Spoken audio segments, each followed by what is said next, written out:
Δεν φανταζόμουν ποτέ πως η κυπουρική θα με βοηθούσε να σταθώ πιο όρθιος, κυριολεκτικά και μεταφορικά. Κάποια στιγμή ένιωθα λίγο στάσιμος. Τα ίδια και τα ίδια.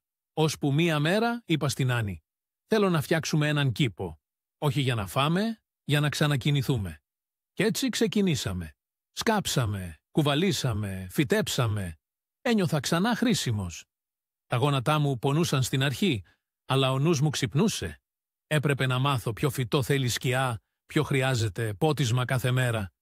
Διάβαζα, ρωτούσα, σημείωνα.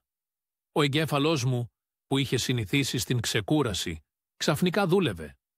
Το ίδιο και το σώμα μου. Η Άννη λέει πως δεν έχει σημασία τι φυτεύεις, αλλά το ότι φυτεύεις κάτι. Κάτι καινούριο. Κάτι που σε κάνει να σηκωθείς το πρωί με σκοπό. Η κυπουρική είναι κίνημα αντίστασης στη βαλτωμένη καθημερινότητα. Μπορεί να φαίνεται απλό, αλλά είναι άσκηση, είναι φροντίδα, είναι δημιουργία, είναι μια πράξη που σου ψιθυρίζει.